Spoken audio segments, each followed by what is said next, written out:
Hello my dear media aspirants, media exams के platform पर मैं हरिशंकर सोनी आपका मानव रचना यूनिवर्सिटी के कैंपस से बहुत बहुत स्वागत करता हूँ। दोस्तों, आप में से काफ़ी सारे लोग ये पूछते रहते हैं नए नए करियर्स के बारे में कि सर कहाँ जाएं, कुछ ऐसा मिले। आप में से काफ़ी सारे लोग ऐसे भी होते हैं जो स्पोर्ट्स में अच्छा खासा इंटरेस्ट रखते हैं और कम्युनिकेशन के फील्ड में आना चाहते हैं। तो बहुत आजकल बहुत नीश तरह के, बहुत डिस्टिंक्ट तरह के कोर्सेज जो हैं कई तरह की यूनिवर्सिटीज़ में स्टार्ट हो रहे हैं। लेकिन अगर आप स्पोर्ट्स इंथुसियस्ट हैं, अगर आपको उसमें रुचि है, अगर आपका उसमें मन है, तो आप अपनी कम्युनिकेशन स्किल को और अपनी स्पोर्ट्स की नॉलेज की उस रुचि को भी जो है कहीं ना कहीं एकेडमिकली एम्पावर्ड करके इंडस्ट्री में स्पोर्ट्स कम्युनिकेशन के इस सेक्टर में अपना एक करियर बना सकते हैं। इस चीज़ को एकेडमिकली और इंडस्ट्री वाइज समझने के लिए आज हमारे पास दो मेहमान मौजूद हैं। फर्स्ट ऑफ ऑल रंजन सोधी सर, आप बहुत वेल नॉन स्पोर्ट्स पर्सन हैं। आपने जो है कॉमनवेल्थ गेम के समय में 2 सिल्वर मेडल्स जीते हैं और उसी साल 2010 में सर ने गोल्ड मेडल भी जो है जीता है।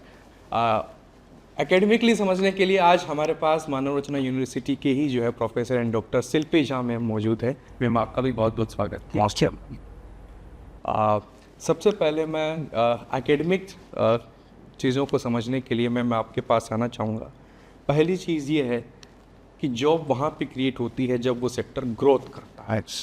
जैसे कि 1990s के इस दौर में जब एलपीजी पॉलिसीज़ आई, उसके बाद हमने देखा कि किस तरह से नए नए तरह के जॉब प्रोफाइल क्रिएट हुए। तो कहीं ना कहीं स्पोर्ट्स भी रहा है, लेकिन क्रिकेट ज़्यादा रहा है। अब धीरे धीरे हम देख रहे हैं कि न्यूज़ में भी जो है दूसरी स्पोर्ट्स को कवरेज मिल रहा है। तो एज ए स्पोर्ट्स सेक्टर उसमें क्या इतनी ग्रोथ है कि वो स्पोर्ट्स कम्युनिकेशन का जो कि आप कोर्स लॉन्च करने जा रहे हैं उसमें उस तरह की नौकरियां पैदा हो पाए। तो ग्रोथ को लेकर और करियर को लेकर आप प्लीज़ बताएं। बिल्कुल हरी, शुक्रिया सबसे पहले अपने शो में शामिल करने के लिए। जब हम स्पोर्ट्स कम्युनिकेशन की बात करते हैं तो वो केवल जर्नलिज्म तक सीमित नहीं रह जाता है। स्पोर्ट्स कम्युनिकेशन काफ़ी बड़ा विंडो है और जर्नलिज्म उसका एक बहुत छोटा सा हिस्सा है। बट आपने सही कहा कि अगर आप मेन स्ट्रीम मीडिया को देखें तो क्रिकेट के अलावा बहुत सारी स्पोर्ट्स की अब चर्चा होती है। रंजन खुद अक्लेम शूटर हैं। शूटिंग प्रीमियर लीग इस बार शुरू होने वाला है देश में। आईपीएल के बाद अगर आप देखेंगे तो बहुत सारे तरह के प्रीमियर लीग्स शुरू हुए हैं देश में। प्रो कबड्डी चल रहा है, अल्टीमेट खो खो लीग चल रहा है, आर्चरी के ऊपर है, रग्बी देश में पॉपुलर हो रहा है। ई स्पोर्ट्स को लेकर के सरकार ने कई सारी पॉलिसीज़ निकाली हैं, वहाँ उनको बढ़ावा मिल रहा है। तो ओवरऑल ये जो पूरा जो एक क्रिकेट सेंट्रिक इकोसिस्टम देश में होता था हमारे यहाँ, कि एक तरफ राष्ट्रीय खेल हॉकी है लेकिन वहाँ थोड़ी निराशा है क्योंकि परफॉर्मेंस अच्छी नहीं है, और बाकी जो क्रिकेट और क्रिकेटर्स जो हैं वो खुदा हैं यहाँ पे।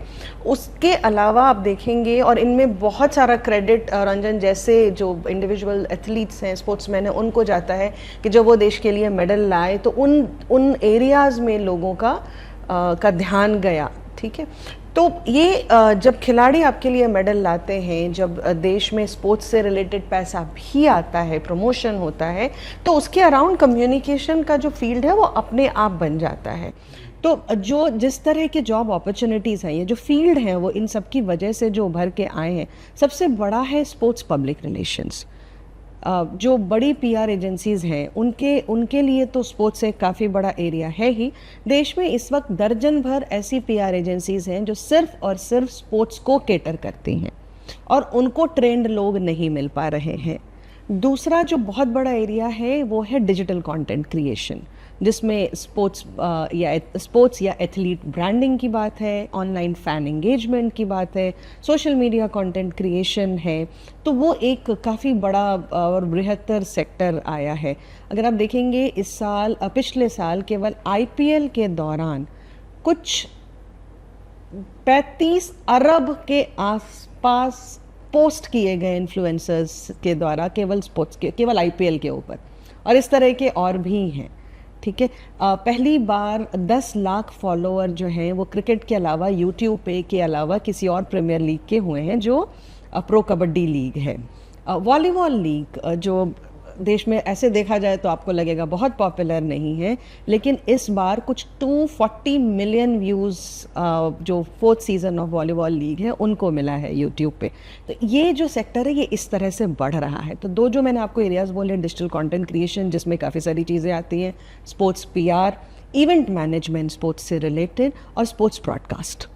तो ये एरियाज़ हैं जहाँ पे काफ़ी सारी नौकरियाँ बनी हैं, और ये और भी ज़्यादा अगले कुछ सालों में ये एक्सपैंड होगा, क्योंकि ये जो एक जोश है क्रिकेट के अलावा स्पोर्ट्स को लेकर के हमारे देश में, वो थमने का नाम नहीं ले रहा है।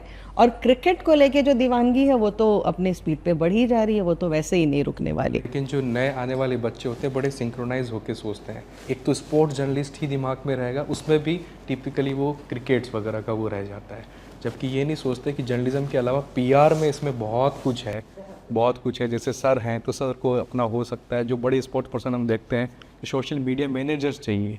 अब वो सोशल मीडिया मैनेजर स्पोर्ट्स में अगर उसने कुछ है, उसका दिमाग, उसका ट्रेनिंग है, तो डेफिनेटली वो परफेक्टली काम कर पाएगा।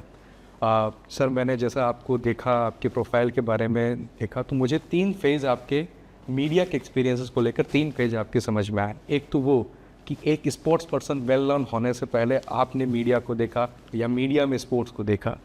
ड्यूरिंग द जब आप 2010 में जैसे आपने कमाल के जो है अपना सबसे पीक समय में समझ सकता हूँ आपके लिए वो रहा, उस समय आपने मीडिया को देखा। तीसरा फेज़ कि आफ्टर एक तरीके से जो रिटायरमेंट तो मैं नहीं कहना चाहता हूँ, लेकिन फिर भी स्पोर्ट्स पर्सन का मुझे नहीं लगता रिटायरमेंट होता है। आफ्टर द जो आपने गेम खेली उसके बाद आपने देखा 3 फेज़ हैं, तो तीनों फेज में आपका मीडिया का रिलेशनशिप जो है आपके साथ वो कैसा रहा है? देखिए, बड़ा इंटरेस्टिंग सवाल पूछा आपने वैसे। When I was beginning my career, तो मीडिया को देखते थे, सोचते थे कि कभी हमारा भी इंटरव्यू आएगा, उनसे पूछते थे। फिर एक ऐसा टाइम आया when I shot the world record. I shot my first world record in 2008। तब मीडिया को पता चला मेरे बारे में। उसके कॉमनवेल्थ में जैसे आपने बताया 2010 में 2 मेडल आए थे। फिर एशियन गेम्स में मेरे एक सिंगल मेडल ही आया था। After that I became world number 1 2011 में। So that's when media actually called me the blue eyed boy of Indian shooting, and I was the blue eyed boy of Indian media because मैं बहुत interviews देता था। My nature is like that, very friendly. So जब भी कोई मेरे से पूछता था इंटरव्यू के लिए, मैं हमेशा इंटरव्यू देता था, और बहुत अच्छा रिलेशन रहा। बट जो मेन चीज़ तब से और आज तक जो मैं एक पॉइंट आपको बता सकता हूँ, अवेयरनेस। क्रिकेट और हॉकी के अलावा मीडिया को बाकी स्पोर्ट्स के बारे में नहीं पता होता, इन डेप्थ नॉलेज नहीं थी। अगर हम मेडल जीतते थे, हमसे जाके पूछते थे आपको कैसा लग रहा है, आप मेडल जीते हो, आपकी आगे की तैयारी कैसी है, आप आगे कौन सा मेडल जीतना है। आज की डेट में जो मीडिया है, they are so knowledgeable, they will ask you what your score, about how the conditions were and how you felt and how you did in spite of a very stiff competition. So ये change आया. This change has come because of awareness. अब media वाले other than cricket बाकी sports के in depth knowledge रखते हैं, which is a big change I see in this country in the last 15-20 years. बिल्कुल, तो मतलब आप ये समझते हैं कि जो कहीं ना कहीं मीडिया में ऐसे जर्नलिस्ट होने चाहिए, कम्युनिकेटर्स होने चाहिए जो पहले तो स्पोर्ट्स को समझे, उसके लिए काम करें। तो क्या आपको लगता है कि वहाँ स्कोप भी अच्छा क्रिएट हो पाएगा? देखिए, like if you talking about sportsman, if a sports person comes into journalism, is nothing like it, because nobody knows sports better than us. If tomorrow I, as a student, if I'm into, say, sport of shooting, nobody will understand if I tomorrow become a journalist or I get into any sports marketing or PR the way I know. So the feelings, the emotions and everything of an athlete. So I think it's a great idea, and it's a great feeling for anybody who wants to pursue education into anything related to sports. Sports was never looked at as a lucrative career option when I was shooting. Most of the athletes back in the day used to shoot to get a government job, but it's not the same anymore. There's a lot of money, there's a lot of corporate support, government is supporting you a lot. There is sponsorship, and there is a lot of funding from the center government, from the state government. So things have changed, and there's a lot of awareness. So there is a lot of money involved. Awareness also comes with a lot of money. So now athletes, if you see, the amount of money the government is spending in their training and the sponsorship they're getting is tremendous. So I see sports really growing in this country, and there's a great opportunity for people to get into any kind of field which is related to sports other than playing sports. So there is tremendous opportunities I see in the country. तो काफ़ी अच्छी opportunity वहाँ पे आपको लगती है। Ma'am, आपसे मैं पूछना चाहूँगा कि कैसे जो है एकेडमिकली उनको ट्रेंड किया जाएगा कि जब वो स्पोर्ट्स कम्युनिकेशन का कोर्स कर रहा है, आपके यहाँ पे कर रहे हैं, तो कैसे वो ट्रेंड हो सकता है और आप उसे एकेडमिकली कैसे ट्रेंड करके प्रोफेशनल बना सकते हैं? जी। हनी, हम जो स्पोर्ट्स कम्युनिकेशन का हमने पीजी डिप्लोमा शुरू किया था, उसका पूरा कॉन्सेप्ट आया ही है जब इंडस्ट्री से हम इंटरेक्ट करते हैं तो हमको पता चलता है कि अच्छा ये यहाँ पे एक नीश है जहाँ पे उनको ट्रेंड लोग नहीं मिल रहे हैं, तो क्या चाहिए? हम क्या करें? बिल्कुल। स्पोर्ट्स कम्युनिकेशन एक्सपर्ट बनने के लिए आपको एक तो स्पोर्ट्स की अंडरस्टैंडिंग चाहिए और एक कम्युनिकेशन की अंडरस्टैंडिंग चाहिए। ठीक है, तो हमने फिर कहा कि ठीक है, फिर हम इस तरह का प्रोग्राम है नहीं इंडिया में। स्पोर्ट्स मैनेजमेंट की बातें होती है, लेकिन किसी भी मैनेजमेंट टीम में या मार्केटिंग की टीम में कम्युनिकेशन एक्सपर्ट्स का रहना बहुत ज़रूरी है। मार्केटिंग तय करता है क्या जाएगा, वो किन शब्दों में जाएगा, ये कम्युनिकेशन एक्सपर्ट तय करता है। आपको याद होगा एक कहानी है टाटा नैनो की, कि रतन टाटा ने माना कि हमारी तकनीक में कोई कमी नहीं थी, लेकिन नैनो बंद हो गई इंडिया में क्योंकि हमने उसको गलत तरीके से कम्युनिकेट किया। हमने बोला उसको कि भाई ये जो टू व्हीलर वाले हैं हम उनके लिए कार बना रहे हैं, लेकिन जो कार खरीदता है उसको दयनीय नहीं दिखना टू व्हीलर वालों के जैसे, तो उसका कहना है कि नहीं ये नैनो देखते ही लोगों को लगता है कि अच्छा इनकी औकात तो टू व्हीलर वाली थी, इन्होंने गाड़ी खरीद ली थोड़ा। तो इस वजह से तो आप सोचिए कि इतना बड़ा टेक्निकल एडवांसमेंट की दुनिया की सबसे सस्ती कार बनी और वो बंद हो गई क्योंकि आपने उसको कम्युनिकेट ठीक से नहीं किया, उसकी प्लेसमेंट ठीक से नहीं हुई। तो कम्युनिकेशन का एक्सपर्ट जो है वो ये बताता है कि क्या कहा जाना चाहिए। ठीक है, तो यहीं पे वो नीश आता है जो स्पोर्ट्स कम्युनिकेशन का प्रोग्राम है। 3 चीज़ों पे हमारा यहाँ जोर है। सबसे जो पहला जोर है वो है कम्युनिकेशन के नुआंसेस को लेकर के। सही और गलत में जब कम्युनिकेशन की बात होती है बहुत तिनके भर का फ़र्क होता है, ज़्यादा फ़र्क नहीं होता कि मैसेज कहाँ लैंड करेगा, तो वो नुआंसेस है। दूसरा जो है वो है स्किल। आप उस कहानी को कहने के स्किल्स जो है वो टेक्नोलॉजी निर्धारित करता है। ठीक है, एक फ़ोटोग्राफ से लेकर के, हम कहते हैं मीडिया में फोटोग्राफ इज़ वर्थ 1000 वर्ड्स, से लेकर के आपके वो ग्राफिक डिज़ाइन की टूल्स हैं या AI की टूल्स हैं, वो किस तरह से आपकी स्टोरी टेलिंग को या आपके कम्युनिकेशन को एनहांस करेंगी, ये दूसरी चीज़ है। तीसरी चीज़ जो है वो है इंडस्ट्री कनेक्ट, क्योंकि ये प्रोग्राम डिज़ाइन इस तरह से किया गया है कि इसको पढ़ाने इंडस्ट्री आएगी। और हमने ये प्रोग्राम शुरू करने से पहले ये नेगोशिएशन और डील हमने इंडस्ट्री एक्सपर्ट्स के साथ की थी कि we are preparing people exactly जो आपके लिए टेलर मेड हैं, बट उनको तैयार आप करोगे। तो जो बिल्कुल थियरी कोर्सेज हैं जैसे फेडरेशन की नॉलेज या मीडिया लॉज या मीडिया एंड स्पोर्ट्स लॉज की नॉलेज, वो थियोरेटिकल कोर्स केवल रेगुलर फैकल्टी करेगी और बाकी मॉड्यूल बेस्ड है जो इंडस्ट्री वाले आकर के उसको पढ़ाएंगे। तो ये 3 हमारा नीश है जिसके ऊपर हमारा फोकस है। और दूसरी बात कि किस तरह के स्टूडेंट्स हैं, तो यहाँ पे भी ये प्रोग्राम थोड़ा यूनिक है क्योंकि यहाँ पे हम एक मिक्स्ड कोहॉर्ट टारगेट कर रहे हैं। 3 तरह की कैटेगरी है जिस तरह के लोगों को हम कर रहे हैं। एक तो वो जिन्होंने अंडर ग्रेजुएट में या तो मास कम्युनिकेशन पढ़ा है या कोई और कोर्स सब्जेक्ट पढ़ा है और उनका इंटरेस्ट मीडिया और स्पोर्ट्स कम्युनिकेशन में है, तो वो हैं। दूसरा जो अर्ली करियर स्पोर्ट्स जर्नलिस्ट हैं, जैसे मैंने कहा जर्नलिज्म जो है वो थोड़ा स्टैग्नेंट है क्योंकि ऐसा नहीं है कि पहले जर्नलिज्म नहीं हो रहा था, या अखबारों में आप देखें तो खासकर अखबार तो सारे ही स्पोर्ट को कवरेज देते थे, वो चेस हो या शूटिंग हो या बैडमिंटन हो।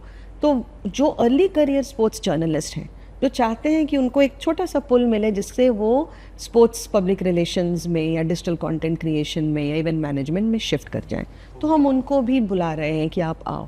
और तीसरा और बहुत ज़रूरी जो है वो है स्पोर्ट्समैन, जिनका करियर पीक हो गया है और जो एक लॉन्ग टर्म करियर तलाश रहे हैं। हर कोई कोच नहीं उसे बनता, constant हर रखने कोई के लिए कि बिल्कुल जो हर मैंने कोई अचीव किया है वो बना रहे। बिल्कुल सचिन तेंदुलकर है तो सचिन तेंदुलकर की छवि बनी रहनी चाहिए। जैसे रंजन ने कहा कि हर अब जब हम कि पहले लोग सरकारी नौकरी ढूंढते थे कि आप स्पोर्ट्स में हैं, इस कैटेगरी में हैं तो आपको ये PSUs या सरकारी गवर्नमेंट देंगे।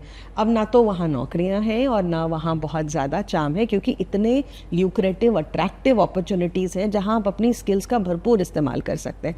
तो जो स्पोर्ट्समैन हैं जिनको कम्युनिकेशन में ज़रा भी इंटरेस्ट है या जो उस तरफ अपना देखते हैं, उनको तो उससे क्या होता है कि जब आपको एक मिक्स कोहॉर्ट मिलता है क्लासरूम में, कॉलेज की पढ़ाई केवल सिलेबस और की तो होती नहीं और नोट्स की, पीयर लर्निंग बहुत ज़्यादा होती है। तो वो मिक्स कोहॉर्ट अपने आप में कम्युनिकेशन और स्पोर्ट्स के बैकग्राउंड के जो लोग हैं उनको मिला करके एक काफ़ी ज़्यादा पीयर लर्निंग होगी, इंडस्ट्री इंटरेक्शन है और बहुत ही फास्ट पेस्ड प्रोग्राम है।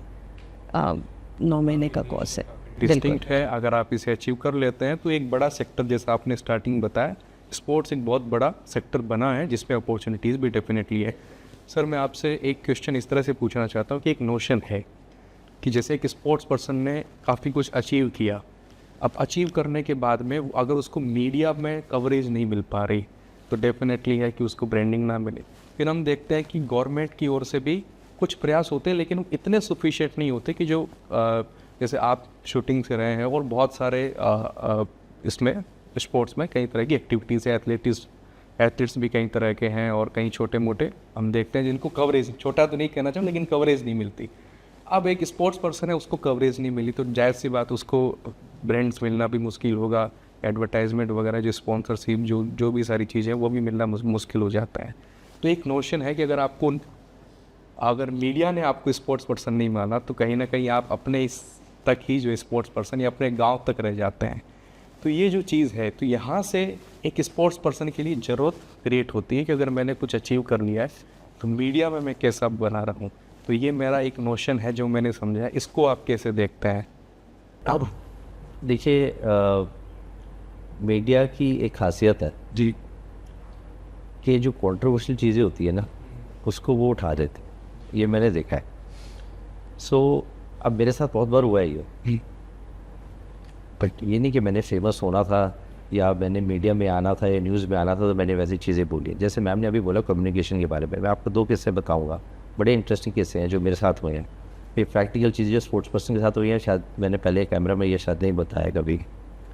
आई was in America, I was shooting a competition there and I happened to go to New York to meet a friend of mine. I was carrying my gun with me. So मैं airport जाता हूँ, वहाँ पे मैं check in करने जाता हूँ. So the lady asked me, where's your bag? I said, this is my bag. Check-in counter. मैंने अपना बैग रखा. And I told her, I have a gun. So the moment I said I have a gun, उसने button दबाया, panic button. And there were about 10 police officers surrounding me. And she said, hijack. And मेरे को ले गए, कमरे में ले गए, 3-4 घंटे इंटरोगेशन हुई। वहाँ पे मेरे को समझाना पड़ा कि मैं ठीक इंसान हूँ, ऐसा नहीं हूँ and all that. So all that happen. There I learn the art of communication and the art of negotiation.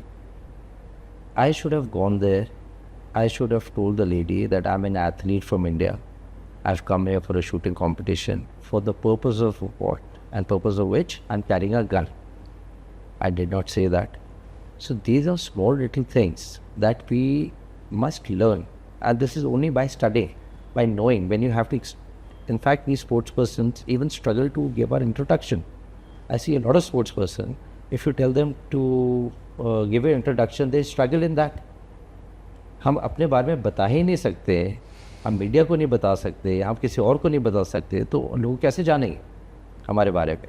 So this is very very few important things that I am telling you. अब media ने एक बार ऐसे किया, मैंने एक बार बोला that I just said there was a long conversation with the media and I said these days the medals are bought, they not won. मैंने ये बोल दिया। अब what I actually meant and what I actually described later was the amount of money you spend on an athlete in his physical training, in his psychology training, and the kind of facilities you give to the athlete, foreign exposure and everything. The athlete will become better and he will win a medal for the country. So मैंने कह दिया the medals are bought, not won these days. So media ने इसको लिख दिया कि रंजन सोढी कहते हैं कि मेडल खरीदे जाते हैं, जीते नहीं जाते हैं. Miscommunication. It is very important to choose the right words that when you are addressing the media. And if the athletes, if they are educated and they choose their words correctly or rightly, it makes a lot of difference. So media तो हमेशा controversial चीज़ें उठाएगी, but you got to be very particular in what you say. So it's very important for athletes to know that what are the right words and how you have to address the media, how do you have to address the youth, because we are icons for youth and what we say will register in them. that उस आदमी ने आके जो खेल रत्ना है उसने ये चीज़ बोली, अपने घर में जाके अपने पेरेंट्स को बताएगा. So we have to be very very careful हम क्या चीज़ बोलें. So you know with name comes with a lot of responsibility. बिल्कुल. तो यहाँ पे मुझे लगता है कि दोनों ही छोर से, इस साइड से भी और मीडिया की साइड से भी, दोनों ही जगह पे जो है अच्छे स्पोर्ट्स कम्युनिकेटर्स की ज़रूरत है. क्योंकि आपका काम है खेलना, आपका काम हर दिन मीडिया में जो है स्पोर्ट पर पर्सन की तरह जो है बताना नहीं है कि मैंने क्या कर रहा हूँ, क्या हो रहा है. और डेफिनेटली कि आपके पास भी एक सोशल मीडिया मैनेजर हो जो कि आपका असिस्टेंट भी हो, कुछ ऐसा हो जो जानता हो, ट्रिबल ट्रेंड हो, तो आप उसे डायरेक्टली भी हायर करना जरूर चाहेंगे. तो एक आपके पास भी अच्छी वैकेंसीज क्रिएट होती है. और डेफिनेटली जिस तरह से हम देख रहे हैं कि आज के काफ़ी जो प्लेटफॉर्म्स भी बन रहे हैं काफ़ी डिस्टिंक्ट बन रहे हैं. पहले एक प्लेटफॉर्म है वही सब जगह उसने अलग अलग पेज बना दिए, वो डायरेक्टली कवर कर रहा है. आजकल डेडिकेटेड वेबसाइट्स बन रही है कि स्पोर्ट्स न्यूज़ हम ये कर रहा है, स्पोर्ट्स का ये कर रहा है. तो बहुत तरह का डिस्टिंक्शन भी जो है आजकल हम देख पा रहे हैं. मैम, लास्ट सवाल मेरा आपसे ये रहेगा कि जैसे आपने स्पोर्ट्स जर्नलिस्ट से स्पोर्ट्स कम्युनिकेशन तक हमें पूरा वो बताया, लेकिन कहीं ना कहीं ये होता है डर, रिस्क, कि आपने बता तो दिया कि स्पोर्ट्स में इतनी ग्रोथ है, कहीं कुछ नहीं हो पाया, तो और क्या क्या वो कर सकता है, कैसे अपना करियर जो है कहीं ना कहीं सेफ रख सकता है. क्योंकि सेफ्टी का जो है ना पहले ध्यान रखते हैं बच्चे, कार चलाते वक्त नहीं रखेंगे, लेकिन करियर को लेकर जो है कहीं ना कहीं ये बात ज़रूर होती है. जी मैम. बिल्कुल सही बात है. और ऐसे बच्चे हमको अच्छे लगते हैं जो करियर सेंट्रिक होते हैं, जो हमारे पास आते हैं तो उनका एक माइंडसेट होता है कि हमको तो जो यहाँ नौकरी करनी है. हमारे लिए आसान होता है उनको वैसे ट्रेन करना, क्योंकि हमको पता है ये फोकस्ड है और हमको पता है इसको कहाँ जाना है, तो हम स्टीयर कर सकते हैं क्योंकि हम प्रोफेशनल कोर्स है, स्किल बेस्ड प्रोफेशनल कोर्स है.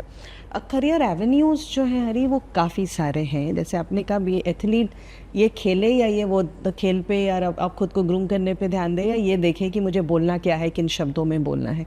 तो किसी भी कोई भी स्पोर्ट्समैन है, कोई भी एथलीट है, उसके पीछे एक पूरी कम्युनिकेशन की टीम होती है जो हर चीज़ डिसाइड करती है, ताकि नथिंग विच दे से इज़ नॉट प्लान्ड. भले ही वो क्राइसिस सिचुएशन क्यों ना हो, आपको बहुत ध्यान रखना पड़ता है. दूसरा, एक जो सोशल मीडिया ने दिया है वो दिया है आपको प्रॉक्सिमिटी. अब आप दूरदर्शन पे निर्भर नहीं अपने स्पोर्ट्समैन को देखने के लिए, या आप स्पोर्ट्स स्टार मैगजीन के वो कवर नहीं काटेंगे. आपको प्रॉक्सिमिटी, आपको एक्सेसिबिलिटी. अब रात को काम से थक के आएंगे, आप जाएंगे, आप देखेंगे अच्छा आज विराट कोहली ने क्या लिखा है अपने सोशल मीडिया पे, आप उसको जवाब देंगे. आपके लिए वो 1-on-1 कन्वर्सेशन है. वो अगर आपके ट्वीट का या आपके मैसेज का या आपके कमेंट पे कोई जवाब आता है तो आपके लिए वो एक 1-on-1 कॉन्वर्सेशन है. बिल्कुल. हमने देखा कि इंस्टाग्राम पे किसी का एक लाइक किया था विराट कोहली ने, उसके पता नहीं कितने फॉलोवर्स वगैरह बढ़ गए. बिल्कुल. तीसरी चीज़ है कि अब जो कैमरा का शटर है वो मैच के विनिंग शॉट और प्राइस डिस्ट्रीब्यूशन पे नहीं बंद होता है, उसके बाद की कहानियाँ हैं. और मैं विराट कोहली का नाम बार बार इसलिए लेती हूँ क्योंकि Virat Kohli is a social media success story. उसके बाद की कहानी है कि वो अनुष्का आएगी, फिर वो डांस कैसे करेंगे, फिर वो आइडियल कपल कैसे हैं. वही अनुष्का जो एक समय पे गाली सुना करती थी कि तुम्हारी वजह से वो परफॉर्म नहीं कर रहा है. तो एक पूरा है और दुनिया भूलती नहीं है. सोशल मीडिया का सबसे बड़ा एडवांटेज कह लो या ड्रॉबैक कह लो कि कुछ भी जो वहाँ होता है वो कभी भी हमेशा के लिए डिलीट नहीं होता, वो कहीं ना कहीं से वापस आता है. वैभव सूर्यवंशी जो है वो खाली उसके चौके छक्के उसकी टैक्टिक नहीं है, वो है कि वो छोटे से गांव से आया, कहाँ से जाता. तो वो स्टोरीज चलती रहती हैं, कॉन्स्पिरेसीज भी चलती रहती है कि वो तो प्लांटेड है, क्योंकि कहीं ऐसा तो नहीं है कि IPL को चलाने के लिए आप वो बच्चा लेके आए हैं और वो सारी एक्टिविटीज़ इस तरह से करवा के आप IPL. क्योंकि इस बार हमने देखा कि IPL चल भी उसी के नाम पे रहा था, और ये भी देखा जा रहा था, रिपोर्ट्स भी बनी कि जैसे ही सूर्यवंशी गए OTT प्लेटफॉर्म पे जो है वो चैनल ही वो और hot star Pant he was वहाँ पे जो व्यूज़ है. बिल्कुल. अच्छा, ये तो बड़े स्पोर्ट हैं, जो खासकर महिलाओं को इतना अटेंशन नहीं मिलता अभी भी स्पोर्ट में। द्युति चंद से मैं एक बार एक प्रोजेक्ट कर रही थी ऑनलाइन ट्रोलिंग पे, उनसे मैंने एक प्रोजेक्ट के लिए इंटरव्यू किया, तो उन्होंने बताया कि एक इंसान बार बार मुझे गालियाँ दे रहा था मेरे सोशल मीडिया प्लेटफॉर्म पे और कुछ कुछ अपशब्द कह रहा था। तो मुझे लगा कि अब मैं इतने सारे इसकी वजह से मैं उसको डायरेक्ट मैसेज करूं कि भाई क्या हो गया। तो उसने जवाब दिया कि मैंने आपको पहले भी मैसेज किए, मैं आपका बहुत बड़ा फ़ैन हूँ, लेकिन आप जवाब नहीं देती थी, तो मुझे लगा शायद ये तरीका है आप तक पहुंचने का।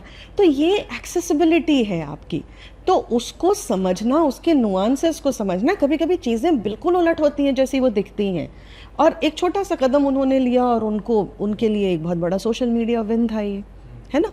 तो ये जो नुआंसेस है, ये जो ट्रिक्स ऑफ द ट्रेड है, ये स्पेशलिस्ट को पता है, ठीक है। ये इंडस्ट्री 35% पिछली बार ग्रो हुई है केवल OTT पे स्पोर्ट्स कंटेंट। तो ये इंडस्ट्री कहीं नहीं जा रही है, ग्रोथ है। पूरी दुनिया बहुत डायनामिक है। 2040 में जो नौकरियां बनेंगी, जितनी नौकरियां होंगी, उनकी 80% का हमने अभी तक नाम नहीं सुना, है ना। तो ये अब जैसे ऑनलाइन फ़ैन एंगेजमेंट है, ये तो बिल्कुल ही नई चीज़ है कि आपको उसके लिए भी स्पेशलिस्ट चाहिए, क्योंकि एक तो वॉल्यूम इतना ज़्यादा है ना। सोशल मीडिया पे आधे दिन में जितना कंटेंट क्रिएट होता है वो पूरी ह्यूमैनिटी की हिस्ट्री के कंटेंट क्रिएशन के बराबर है। यूट्यूब पे एक दिन में इतना वीडियो अपलोड होता है, जिसको आप केवल एक दिन का वीडियो अगर बैक टू बैक देखें तो आपको अपने जीवन के 45 साल देने पड़ेंगे। तो this industry is growing, exploding.